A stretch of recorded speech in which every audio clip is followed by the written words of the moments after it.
just use this one to yeah, all this. No, this doesn't work. That doesn't, okay, right. Okay, good morning. Thank you very much indeed to the organisers for inviting me. It's a great honour to talk to you today. So spatial reasoning is something I've been doing since about the late 1980s. So I've spent most of my academic life thinking about spatial reasoning. And I've been doing various aspects of that, including formal logical reasoning, looking at it in connection with robots, with computer vision. But of course, in the last 3.5 years now, we've had the explosion of large language models. So I've been looking in particular to see how large language models, who are in some quarters very close to AGI, though I'm rather skeptical on that, and so can they really reason, can they solve spatial puzzles, can they reason reliably about spatial information? So just a few examples just from ChatGPT, just because it's good to start with some pictures. This was in November last year, GPT-5, please draw me a sea route from Melbourne, Australia to Auckland, New Zealand. Now, you can probably see quite a few errors in here. Here are the ones I spotted. We've got, repetitions of 45 degrees appears twice on the y-axis there. Wilson's property is in the wrong place, and the 170 is repeated. The Cook Strait is not mislabeled. Auckland's in the wrong place. I mean, the list just goes on. Notwithstanding, of course, perhaps the most obvious error when I asked for sea route is this actually goes through the middle of South Island in New Zealand, which doesn't look like a sea route to me. I tried again just yesterday. Sea route from Melbourne to Auckland, very different kind of map. Melbourne's now in the wrong place. It's actually where Sydney is roughly. Auckland's is still wrong, but in a different wrong place. And you can try other examples. You can try Southampton to Barcelona, which I've tried in the past. And on the left, it's giving me two versions here. One where it takes me to southern Portugal, another one where it takes me to overland to Barcelona, and the right-hand one as well. Southampton is not there. That's kind of Somerset somewhere. So, these things really clearly don't understand maps, how to draw things, where things really are. Previous version, you also see the Celtic Sea is somehow not really off the coast of Wales at all. I mean, there's all kinds of errors here. This has been a real challenge for large language models, multimodal language models. You ask, give me a time clock showing a wall clock that's showing the time is any time, and you get an image like the one on the right. Basically, because the training data, if you just Google, do a Google image search for clocks, this is the typical position of hands that clock sellers sell, because it's a nice sort of pleasing position for the hands. Much to my surprise, when I tried this yesterday, it's actually better. And now it's not giving me that all the time, but it's still not great, as you can see. 20 past 3, when it's a bit closer to 20 past 3, it's for the cases where we've got 3 hands, it's really not clear which is the second hand and which is the minute hand. Maybe that first one on the top left could be sort of correct, though the hour hand is not, hour hand was normally the shortest. The second one on the top right is actually pretty good. Bottom two clearly, the bottom left, which if you take the long hand to be the minute minute hand, then it's okay. But normally there'd be a distinction of the minute hands and the second hand. The second hand would normally be thinner and usually in red. I just realised, though, I'm supposed to have the notes here, but it's not showing me those. The indicators yesterday again, can they solve mazes? Here's a good spatial puzzle. Well, it seems to want to traverse along the tops of the hedges rather than actually along the paths. And it also kind of jumps across. And let me admit this person, if I can find them. I can't see the mouse. Oh, somebody else has done it. And we've got a discontinuity as well. This problem of kind of left and right is a real challenging one for. So again, it's a similar problem with the clock faces. So much training data, I suspect, of people shaking hands with their right hands that it just, even when I asked for 10 pictures of people showing people shaking hands with their left hands, it always gives you the right hand. Also notice there are 9 pictures, not 10. Counting is something else that these things are bad at. Also notice the bottom left picture, it looks like the colour of the guy's hand on the left is different to the colour of his face. I also then, going the other way around, I give the model an image with which 2 hands of these people shaking hands. They appear to be shaking hands with their right hands. I had to specifically Google an image of scouts because I knew that scouts traditionally shake hands with their left hands. Just doing a general search, I couldn't find such an image. And then I say, now, in the same conversation now, so this explains why the images are so similar, draw me a picture of 2 people shaking hands with their left hands. Well, we've got the guy on the right is shaking hands with the left hand, the guy on the left is shaking hands with his right hands, but look carefully at that guy on the right. His hand seems to be reversed. I mean, it's kind of like this. So again, clearly a lack of semantics here as to what's going on. So that's a quick introduction, sort of showing you the kinds of issues that particularly the multimodal models have. What kind of things do you want to test? And we've done a lot of testing of different kinds of things. I don't have time to talk about all of those today. I've done quite a lot of work on merit topology, about parenthood and connection. Directions I'll talk about today, the things in green. I think I've actually skipped the stuff about root descriptions. I'll talk a little about temporal reasoning as well. And because we humans naturally tend to use diagrams when we reason, as soon as we've got a spatial problem, we tend to draw a diagram. So if we try to persuade these language models to actually draw a diagram, could that help them in doing spatial reasoning? So here's, to try to set this up, and because we want to do this in a more methodical way, we wanted to create a large data set, and we did that by creating 6 templates, which you see here in front of you. There's the first 3 involve a region, a lake or a park. The last 2 also involve a region, in this case an island. The 4th one down is interesting because it involves a linear object, the road, rather than the region. And we'll see that seems to cause rather many more problems than the regions do for language models. We published one version of this in COSIC 24 and then an update last summer in QR 25. And you see, and actually the only thing that's important for this, where we set it up at the moment, is that you're on the east shore of a lake. The fact you're walking south or north is irrelevant, as indeed, of course, is irrelevant whether it's you or he or she or they or we, or whether you're pogo sticking or perambulating or jumping or driving. It all should be completely irrelevant. But as we'll see, that can affect the performance of these models.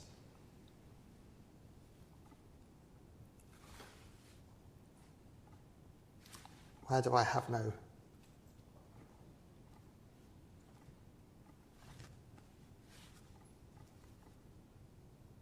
Why can't I go backwards?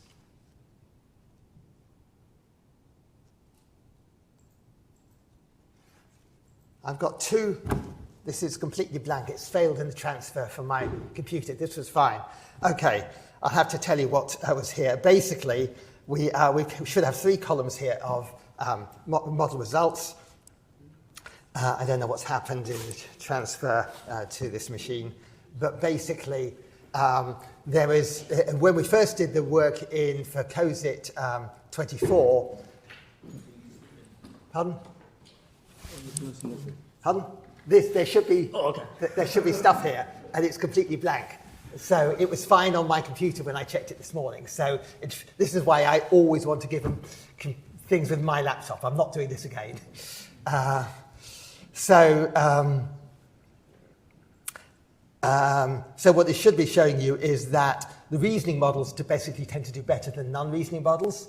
that as time has gone on since we first did this work in summer 24, in general progress has been getting from about 0.6 to the best model for the COSIT paper to about 0.9 something or other for the QR25 paper. The commercial models do much better than the open source models. What else shall I be saying here? Yeah, I think that those are probably the main. And this another blank picture, but again, is correct on my laptop. It shows when you emit T4, remember that was the one about the road, then basically the top models are getting 100%. But when you include the road, the GPT-5 does much better. Sorry, the other way around. When you include T4, then it does much worse. And you can actually see that here. So this is GPT OSS, that's their open source model, against GPT-5. And you can see here that for GPT, the OSS model for T4, it gets every single question, 2,880, this is 3 repetitions. None of them did it get right. You'd think at random, it would get some of them right. All of them completely wrong. GPT-5 got basically 50% of them right. So there's something about that linear object versus that is maybe a slightly trickier one, but it shouldn't be that tricky. Locomotion, again, I'm missing I don't know what's going on with this. There should be 3 images here. Is it? No?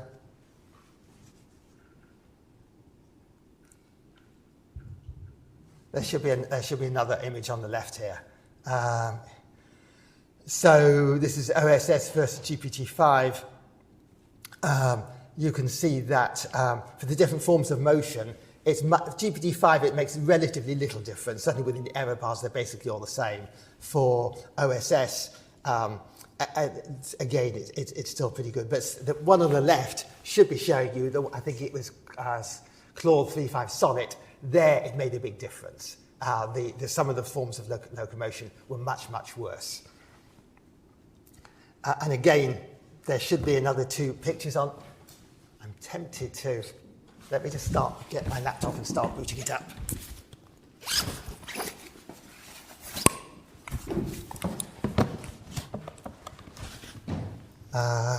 So for this one, should be showing you that. So you can see even with GPT-5 here, the first-person forms are noticeably better still than the third-person forms, she, they, he, although there's little difference within those. For one of the other 2 models, it was swapped. The third-person forms were better than the first-person forms.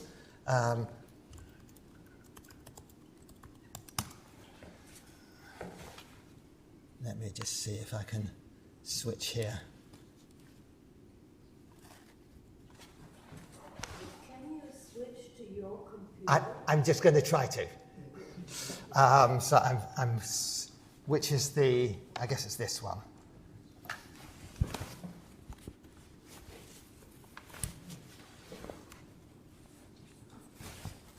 Is this?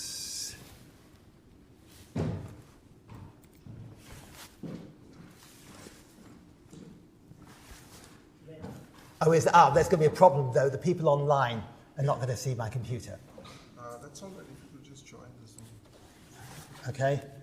Well, I don't know the Zoom though. Is it on where is the Zoom? I don't think I was sent the Zoom. Let me just find the right.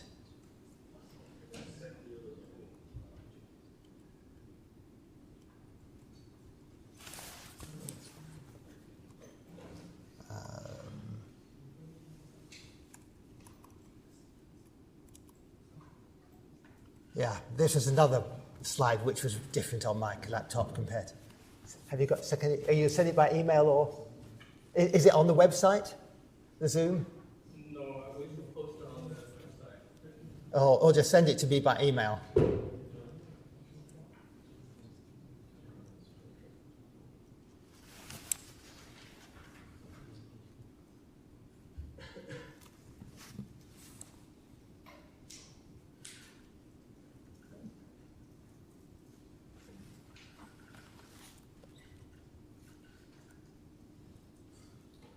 Sorry about this, folks, but as I say, it's good. As you can see, it's good on my laptop.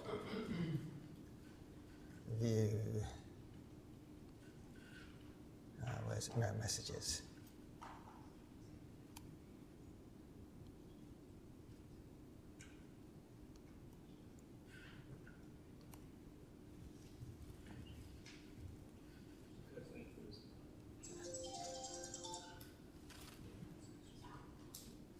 Oh.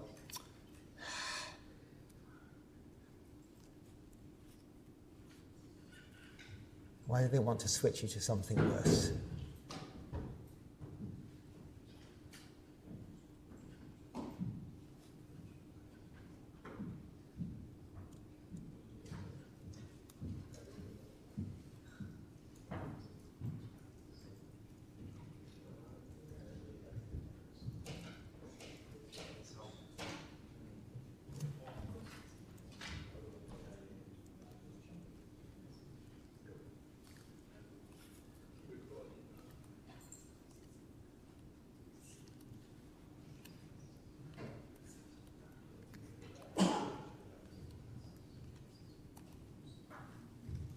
I'm not connected to the internet.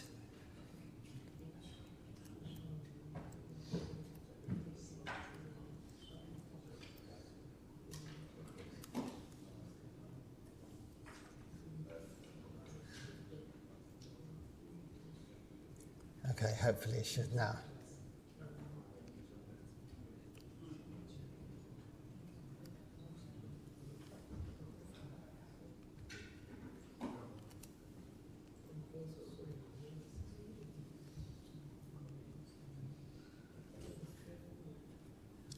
You've sent it to my Leeds address, have you? Here we go. Is this it? The second one. Oh, no, this here, right.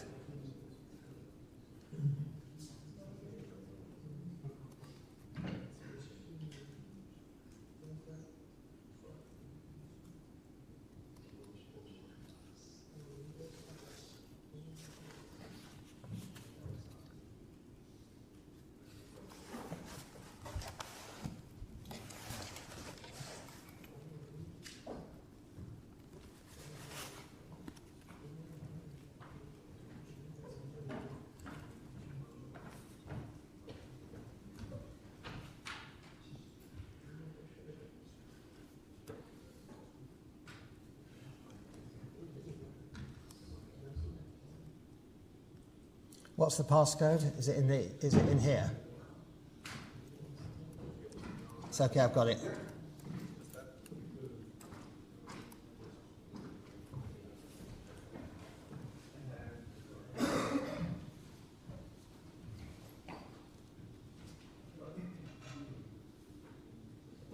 Okay.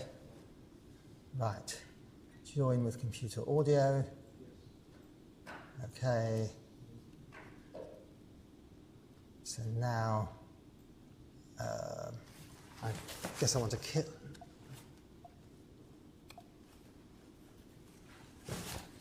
I just share here?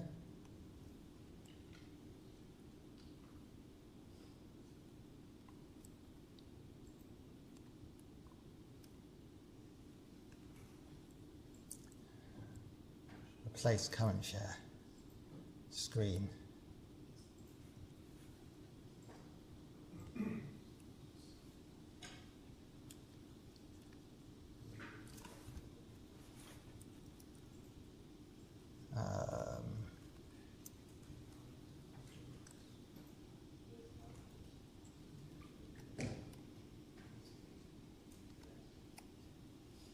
And I want to go here.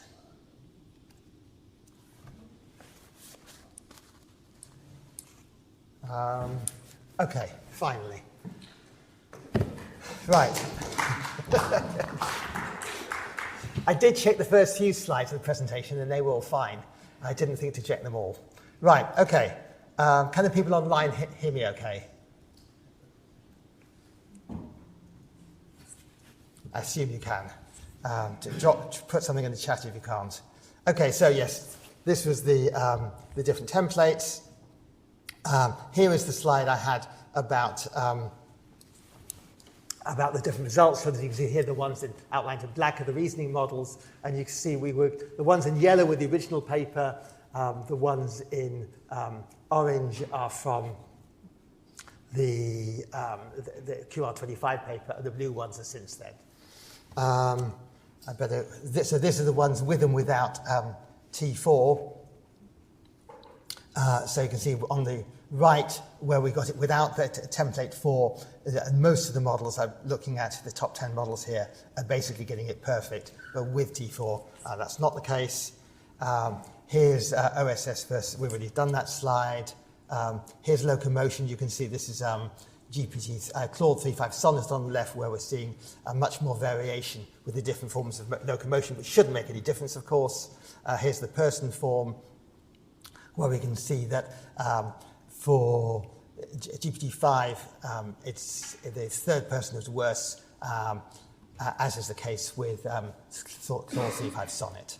So this is some other results for person form, where you can see it's really varying a lot, which of course it shouldn't. This is for scores by correct answer direction, and you can see that the cardinal directions, north, south, east, west, tend to do much better than the intercardinal. So reasoning about intercardinal directions is much harder. For O1 at the bottom, it's not quite so pronounced. Notice that it's not always the case that the cardinals are the best at the top 4. For example, in the middle of the top row, Claude 3.5 Sonnet, southeast is between, inaccuracy is between west and south. We can look at the number of completion tokens that these models use. So this is for O1, and you can see that when it gets the answer wrong, it spends much more work getting the answer wrong. So it's kind of having to do more work, but still gets the answer wrong compared to when it gets the answer right. We can also see the same effect when we look at how many reasoning tokens it takes to do. So there is a chat. Is somebody else looking at this? Has somebody looked at the chat? Is it something important? So for Southwest, so for the intercardinals, you can see in general it's taking longer. I think you also see the same effect that when it gets the answer correct, it takes fewer tokens than it gets it incorrect. And you can also see here for the template 4, again, it's taking many more tokens and still tends to get the answer wrong. I'm just trying to make up a bit of time here. Distribution by this is the correct, what should be the correct answer. You see, when the correct answer should be west, it gets it right it gets it wrong at least of all these options. The height of the bars is the number of times it gets it incorrect, compared to northwest, southeast, northeast, when it's getting the answer wrong much more frequently. This is just some of the weaker models where you can see that what's interesting here is you see this sort of square-shaped effect in the lower right-hand corner. This is the intercardinals, and what it's doing is these models are confusing northwest and southeast, and not northeast and northeast and southwest. You'd expect models to maybe get confused between north and northeast, perhaps, but they can get confused with things with opposite polarity. Here's a kind of one, just to give you one example of an incorrect answer on GPT, the open source model OSS. You're running east, he's running east along the south shore of a lake, turns around and heads back in the other direction. This is template 2. And you can see it starts off immediately wrong. So he runs east along the south shore, which means the lake is to his south. Now, if you're on the south shore, the lake has to be to the north. And then it correctly says, assuming he's got the answer right the first time, it says the lake is still to the south, so it realizes that changing direction doesn't change the answer, but it hasn't managed to correct it. Okay, it's time to switch to a different paper which we have been writing for ages. We're hoping to finish within a couple of weeks or so now. This is where we're taking a whole bunch of different qualitative spatial reasoning calculi, some of which you may have heard of. So there's Allen's interval algebra. I'm going to just quickly run through what these look like in a moment. So there's 3 temporal ones here: Allen's interval algebra, the interval and duration algebra, INDU at the bottom, and the point algebra, which is the third one down. And the rest are all spatial calculi, either variations of the region connection calculus, Eggenhofer's line intersection model, which is it looks rather similar to the 9 intersection model, and then some direction models, the cardinal direction calculus and the star calculus. And these have got different numbers of relationships. So the one with the fewest is the point algebra with just 3 relationships. That's the n column and the third column across, and going up to 25 relations for the Indu calculus. This is just a quick tour through some of those models. This is the RCC8 calculus, if you've not come across it before. So there are 8 jointly exhaustive and pairwise disjoint models, disconnected, externally connected, partially overlapping, and then tangential proper part, where the two things have to touch the boundary, non-tangential proper part. Those two have inverses because they're symmetric, and then equals. You can take a simpler version of that where we collapse the proper part distinctions and the two relations on the left, that's RCC5. We can also expand the disconnected and externally connected versions to allow for cases when we have regions with concavities, and then we can have regions being partially inside each other or completely inside each other, or inside, and one is inside the other and partially inside the other, and so forth. And so if we do that, we get up to 22 different possible relationships. And as I say, there is the Egenhoff intersection model, which is, the pictures look the same, but it's defined in a very different way. And I don't have time here to tell you how that definition, but it's defined in terms of standard sort of point set theoretical algebra. This is for the 3 temporal calculi. This is the 13 relationships of the Allen interval algebra. And you can see here we've got one relationship before, equal, meets, overlaps, during, starting, or finishes another one. All of them except for equals have inverses. That gives us 6 times 2 plus 1. Look at the right-hand column. This is where we're giving an illustration of it pictorially. And we're going to give that same illustration to the language model as well. And see, instead of a definition, we're going to just give the illustration of the picture of these things and see whether it can reason about those pictures. And then these are the 2 direction calculus, the star calculus on the left and the cardinal direction calculus on the right. The star calculus, the regions are just named after with numbers, and the ones on the right are named with sort of standard cardinal directions. So this is just a summary of the results of that paper.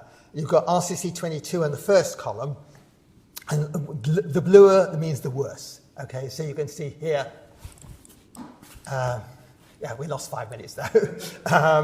And with the bluer, that means worse.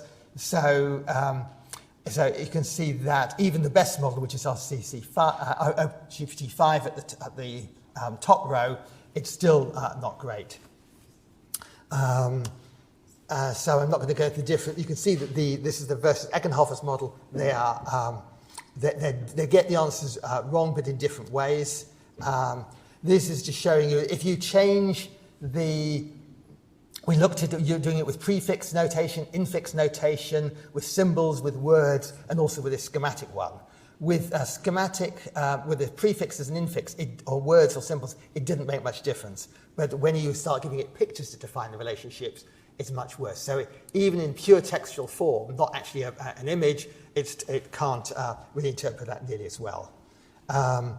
This is just showing you that if you look at over 3 runs, they tend to agree with each other within a particular category. So with the symbol ones all basically tend to agree with each other. The word ones tend to agree with each other. The schematic ones tend to agree with each other, but they disagree across those different representations. There was an experiment by Mark Aragni and a while ago, you comparing German speakers and Mongolian speakers and their preferences for their preferred single composition of relationships. And these, this basically shows you that the GPT-5 agrees with itself, but it doesn't agree with the human. So the bottom 2 rows, the penultimate row is German, the bottom row is Mongolian, and the top 3 rows are the 3 different runs of GPT-5. So they're self-consistent within humans and within model, but not consistent between humans and models. Okay, let me just then quickly just go on to this work on diagrammatic reasoning, which I just wanted. So as I said at the beginning, we tend to use diagrams a lot in our everyday language. So the question is, can foundations models exploit it? Can they recognize diagrams? Can they draw them? Can they reason with them? We produced a data set of the 8 RCC relationships. We did them with circles, with squares, with triangles, with blobs. We did them black on white, as you see here, also white on black, blue on orange, or is it orange on blue, and also red and green, which would be interesting to see whether, obviously, some humans have problems with red and green. And also we did one shade of red on another shade of red, which humans would clearly find completely impossible. So this is the overall results across different models. We do use both PNG, so an image format, but also support vector graphics, so scalable vector graphics, SVG format. And you can see that SVG generally does better than PNG, and that's particularly the case for the, as I see in a moment, for the colours, because basically the colours are just an attribute on a vector, and so that makes it much easier for them. The models tend to struggle to recognise the tangential proper part relationships, and maybe you can ask me questions about this, but I'm conscious that Tianxi was waving at me. Models tend to do best with squares and circles. There's probably more of that in the training literature, perhaps, and rather particularly badly on blobs. This is on the different colours. Here you can see, black on white, white on black are much better. The red on red is particularly bad, unless we're looking at the SVG, in which case it doesn't make much difference.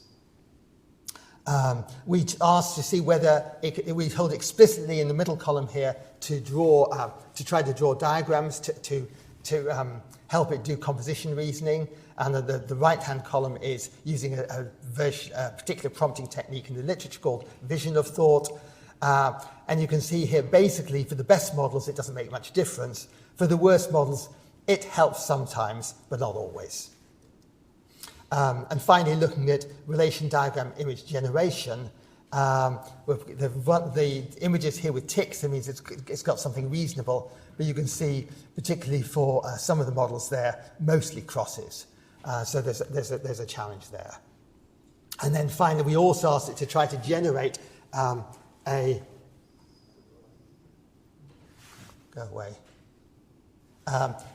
so if you think about disconnected and externally connected, they're what we call conceptual neighbours. So if you're going to go two regions apart and they start moving to get together, then the first relation that's going to happen after disconnected is externally connected and then partially overlapping. So basically, you'd expect to go from disconnected to externally connected. And so we asked, we then asked video generations, in particular models, Sora, to actually try to visualize that. And in only 3 of the 22 cases did it do that reasonably, and only 13 out of the 22 did it even start with the correct relationship. And here you can see one example. Here, region X is a tangential proper part of region Y. As X moves outward, it remains in contact with Y's boundary. Once X passes... Okay, it can't actually sync the audio to the vision well, but that was reasonable, apart from the slightly strange labeling that you can see here. Here's one where it gets it wrong. Here, regions X and Y are coincident, an instance of the relation EQ. As one region translates to the right, they separate yet still share a common area. The configuration now... So it gets it wrong. It's supposed to be going from EQ to PO, it actually goes from EQ to DC. Conversely, if we ask GPT-5 to actually draw 5 frames illustrate, which you might be in a video using SVG, it actually gets it, it does very well on that. Okay, so SVG much better than PNG. There's still a real big problem with images. I'm going to have to skip this stuff on neurosymbolic in the interest of time.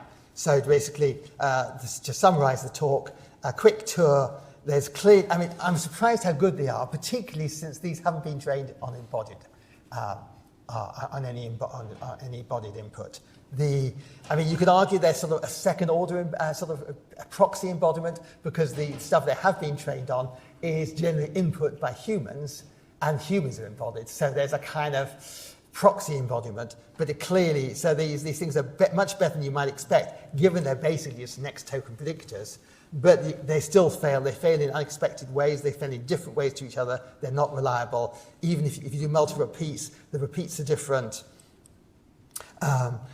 Is symbolic reasoning also necessary? And that's the stuff I had to skip towards the end. And I could also talk about the flaws of benchmarking even in the first place. And I think a much better way of evaluating these things is using a dialectical evaluation where you have humans interrogating a model. But of course, that's hard to automate. But perhaps you can use LLM as judge, but that's got its own problems. Okay, for that, I better stop.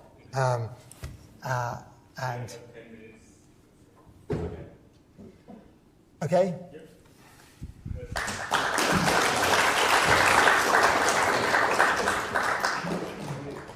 Any questions?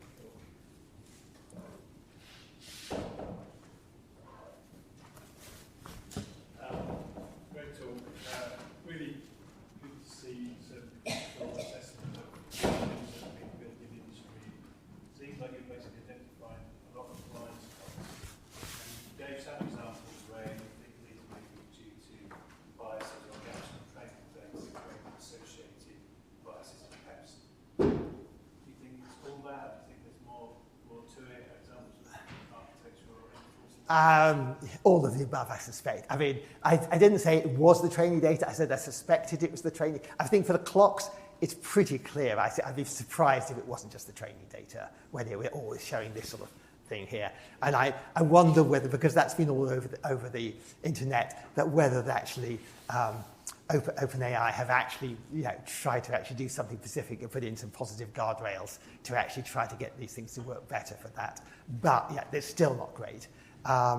And I think we did wonder with the different forms of locomotion whether that was the fact that some of them got walking and hiking. Often they got hiking better than walking, and we were wondering whether that's, although in Britain we say we go for a walk, Americans are probably more likely to say go for a hike, and we thought, well, perhaps there was a predominance of American training data, but actually if you just on common trawl, then actually walking is still much more common than hiking. So it's really, and of course with these, when we don't know what the training data is, and we can't look inside, it's really hard. We are doing some work on mechanistic interpretability. We're actually looking inside.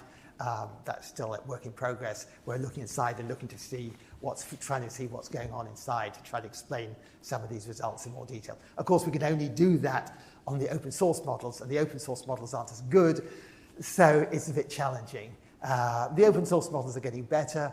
We haven't done much work yet. We're starting to do some work on actually trying to improve the results here. You can do some work, improve it a bit by using K-shot prompting, and that tends to help a bit. But no, we don't really know, and I suspect it's a mixture of things. I think it's because this is not training data in the pure sense of training. There's generally speaking, example for composition-based reasoning, the composition tables such as they are in the literature are just images. Can they really understand these images well of the tables? It's not clear how well they've really managed to ingest that.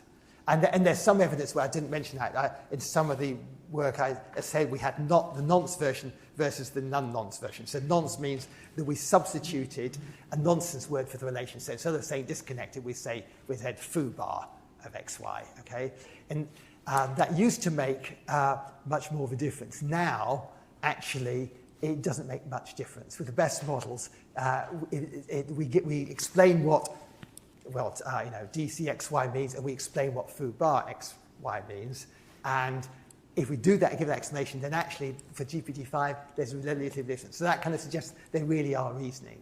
But when you look at the reasoning traces, they're pretty tortuous. I mean, we normally you can't actually see the real reasoning trace, the reasoning traces. If you look at R1, which is the best model for which you can see the real reasoning traces. So we looked at one recently where if x is equal to y and y is equal to z, then what's the relationship between x and z?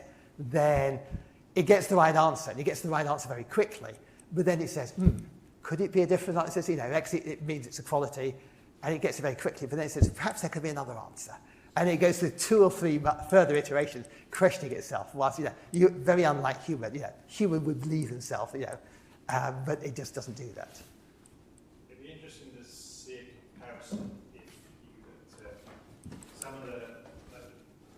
reasoning models, Gemini might decide it can't answer that sort of right parameters instead. Or some of the systems people have built where even if you just change the prompt to say, right, we're programmed to do this, it might then get it right. And a different sort of knowledge is in there, meta knowledge. Yeah, it's something the closest we've got to do that so far is when we've used answer set programming. So we've got, the one particular data benchmark, or a couple of different ones now, we've used a large language model to translate the English specification of the problem. Actually, not just English, we've also looked at Swedish and Hindi, and was there another language as well? But certainly 3 languages. And we translated it from that language into a symbolic form, and then got it. And if it can get the translation right, then it gets it perfectly correct, because the symbolic reasoner never makes mistakes. The problem is, can you go and get it all correctly? So if you got small problems where you've only got like 3 or 4 statements in the specification of the problem, it's got a good chance of getting all right. There's one of the benchmarks we've built has got it's 100 steps. So X is relation 1 to A is relation 1 to B, B is relation 2 to C, and so forth, going all the way up to 100. So that means you've got 100 different statements to translate. The chance of it translating all 100 statements correctly is basically 0, because even if there's only a 1% chance of it mistranslation, over 100 it's going to get one of them wrong, and that means it's going to fail even if 99 of them are correct. But yes, that's an interesting thing. We haven't actually looked at programs specifically yet, where it's actually writing the program rather than using an external tool. But that's something which we want to look at. Might we were throwing something like Leeds for theory of proving. Yes. Yeah, we want to look at that as well, yes. Thank you. There's a question on the chat. Oh, yes.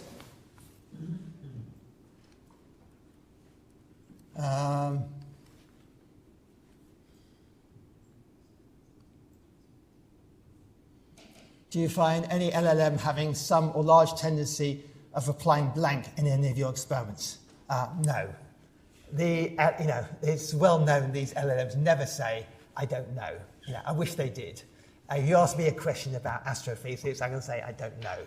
These things are always supremely confident, even when they're wrong. And if you disagree with them, they tend to be very sophisticated, particularly the chat versions, but even the API versions. I don't think I think if some cases where the answer is actually not gettable, I think occasionally I've seen them saying there's not enough information. But that hasn't been the case for most of the benchmarks we look. There is an answer, and they always give an answer, even if it's the wrong answer.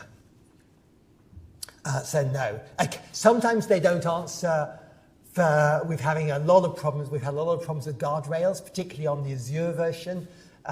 We're trying to run GPT 5.3 now, or was it 5.2 or 5.3? I can't remember which one it is now. The extended version of that QSTR benchmark, and it's a nightmare. It keeps on failing. It keeps on. We get guardrail problems.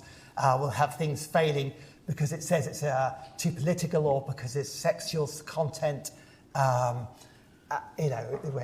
X is above Y, Y is below Z, and it thinks this is something to do with sexuality, and it refuses to answer because of the guardrail.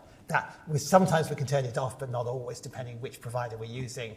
And sometimes we get HTTP failures when we just get it not responding because of some technical problem. But in terms of whether the model comes back and says, no, I don't know the answer, no, I don't want to give you the answer, very, very rare. So thank you for your talk. I like particularly how you represented your study of spatial reasoning for the visual representation of logic component. So I was looking also into something like this because I was trying to understand what's the best representation of logic to ingest to a neural model. And then I consider also Peirce diagram, so similar to this. So what's your intuition here? Is the visual representation of logic helping the model, so give some new in height, or would it rather be better to just ingest, like giving input just the formula itself? Not yet. Actually, in terms of formula, we also did an experiment for the QSTR we gave. So RCC is actually originally specified in that, if you go back to the KR92 paper, it was specified with first order logical formulae. Okay, so the definition of part is for X is a part of Y, for all Z, such that Z is connected to Y, then Z is connected. If Z is connected to X, then Z is connected to Y. Okay, we tried it with LaTeX version of that. We tried it with what's the full text version of where you've got multiple characters, not just ASCII? I can't think of the term. Where you've got every character is just every symbol is just a character. I can't think what it's called now. But basically, where you could represent Thrall as a single character. That it was much better. So that was better than LaTeX. Clearly, if you're presenting it as an image, as I sort of suggested there, the image interpretation of diagrams is not great. It was much better with SVG. So if you can get the diagram into SVG format, then you might well have a chance of actually getting and using it to do that and to do it better. But when we prompted it to draw a diagram and use that to help, it didn't help at all, basically. At least not for the best models. For the weaker models, it helped a little bit sometimes. But do you think it's a limitation of the current? I mean, it's always difficult to say. Yeah, okay. So, ask me in the break. Yeah. So these are fascinating results. I'm wondering if you think those models are doing any kind of spatial reasoning or just working off language. The trouble is, I mean, most of the models you don't. The best models you can't see the reasoning traces. GPT-5 will give you a post hoc rationalization, but it doesn't show you the actual reasoning model. The closest we get is with R1, and there's sometimes but you don't know to what extent it's just recapitulating something it's already seen, it's doing some similarity matching. I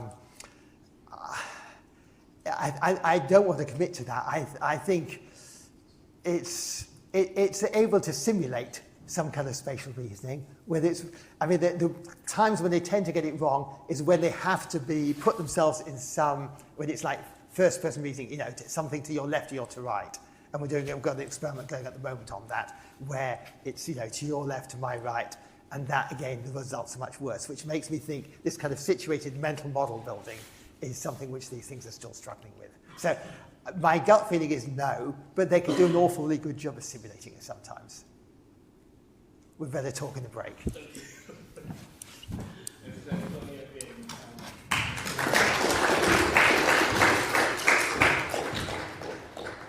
And sorry about the